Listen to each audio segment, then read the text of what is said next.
Hello everyone, and welcome to episode 23 of my Create This Book 2 series by me and Moriah Elizabeth. Today I'm going to be doing 3 more prompts. Before I begin, be sure to like and subscribe, and let's see what I can come up with for today's prompts. I'm a little nervous, but let's go. The book is pretty thick at this point, so it took me a second to get to the prompt that I'm on for today, but the first prompt of the day is to create a room, which I was a little bit nervous about because this brings me back to my art school, art class days, and I have to remember how to do 1-point perspective. Not the hardest thing in the world, but when you're a little bit out of practice, you can confuse yourself pretty easily. So basically in 1-point perspective, everything goes back to the same point in art. So if you have any diagonal lines, all of them will go back to the same point wherever they meet in the middle. I'm probably not really making any sense, but that's what I was tackling for today to create this room. So I decided to kind of do like a living room kind of area. You know, you've got your couch, your coffee table, your cute little pictures. I decided to go ahead and throw in a window on the right here, matching up that line to my little point in the middle. And then I erased all of the unnecessary confusing marks that I made trying to create this, and now it is time to outline and finalize everything. I decided to do this with a pen because I was going for a kind of sketchy look and just kind of keep it kind of messy and sketchy looking, but also wanted to make it look like a finished piece. So I intentionally went over places a couple times to make it thicker, a little messier, and I messed up this arm of the couch, so we just kind of, made it look intentional and kept on going with everything. And then it was time to add in some little line art details. All of the lines that I drew all went back to that same point that I worked with before, just to keep it feeling consistent and to make it so everything looked appropriate. So just to be clear, the 1-point perspective makes it so that everything looks the right perspective, so that the couch looks further away than the table and so on and so forth. The window looks tilted now. All of those things, that's what the 1-point perspective helps with. And this was really fun. I would kind of like to challenge myself with it a little bit more, just because it's been a while since I've really done anything with the 1-point or any sort of perspective. And then I went ahead and filled in all of the little pictures on the art gallery. I decided to do kind of a botanical theme. And here is how it turned out. I think it's really fun. It's very simple. I decided no color, that the 1-point trouble was going to be enough of a hassle on its own. So now it is time for the next prompt, which is to create animal prints.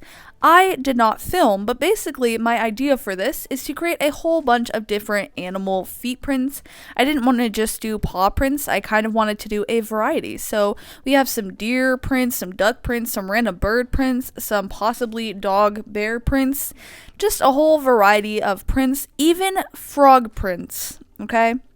We really went for it, and I decided to color them in with Posca pens just to give them a little more life. The frog feet, of course, had to be green. I did these little bird feet yellow. Then I decided the deer feet should be purple, and I really liked this page. It was really fun to kind of imagine and look at what different animal footprints would look like, and it's kind of a funny thought. Here are the little duck prints that I did, and then I finally finished with these kind of bear prints. At least that's what I think they are. And then I decided to add a little bit more by outlining all of the prints just so that they would pop off of the page just a little bit better than they were already. So this is how this page turned out, and it's very simple but very cute, and I quite like the prompt of creating animal prints. It was a very cute little fun prompt that was a lot of fun and just kind of simple but fun. And now here is the last prompt of the day, which is to create a difference in altitude. So you're supposed to do something you find in the water versus something you find in the sky. So I brought in this whale sticker from my shop that brought in some inspiration. It's a galaxy whale, so it kind of combines the two elements. I decided to use those sparkly watercolors that you just saw to try and create the art, but originally I was using cardstock and decided I needed watercolor paper. So we brought some of that in, and now I can get started on my design. And for this one, I'm working on the left side first, which is something you find underwater. So I decided to try and make a kind of galaxy type feeling background with some purples and blues, and now I'm doing the sky side. And then I taped them into the book, and they made my hands very shiny, so that's kind of funny. And then I put in the other side, which is just blue for sky. And now it's time to take that inspiration from the galaxy whale. So I thought it would be really cool to have a whale, which is an underwater creature, reflect some sky type elements such as space or the galaxy. So that's what I went with. I decided to try and take inspiration from the galaxy whale sticker that I have in my shop and kind of create this little artsy watercolor whale that could go underwater but also reflect some sky imagery. And this was a lot of fun. I honestly did it kind of sloppily. I was not having the best day, and I wasn't feeling 100% inspired by these prompts. Not because they're not awesome prompts, but I just wasn't feeling it on this day. And I just feel like my mood really reflects in my art, so I felt like I could tell I wasn't really 100% invested in what I was creating, but I still pushed through and tried to create something that I was proud of and wanted to share with you guys. So now I'm working on the right side of the page, and for this page I decided to do a hot air balloon. I wanted to do something on this page that was both water and sky, but I couldn't think of anything, but I'm hoping these gel pens come through and save the day. You know how I feel about these gel pens. They make everything better, everything more beautiful. So I decided to bring them in and see how they could transform these artworks. So I added some stars in there that would reflect, and I actually kind of like this page. I think it's kind of dreamy, and I like that the drawings pop off of the page because then it kind of creates shadows and stuff. So that's really fun. Now it's time to take a look back at all of the things we have created today.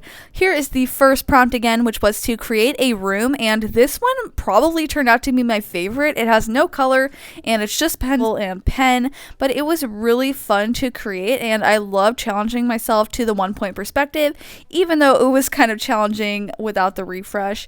Here is the next prompt, which was the animal prints, and I love how cute this page is. I love all the different animal prints, and I like that I associated colors with them. That was a lot of fun, and this was just such a childish fun page. And here is the last prompt, which was to create a difference in altitude. So here is the underwater, and here is the sky, and this one actually turned out pretty cool too, and I like it more looking back on it now. Thank you guys for watching, like and subscribe, and I'll see you in the next one. Bye!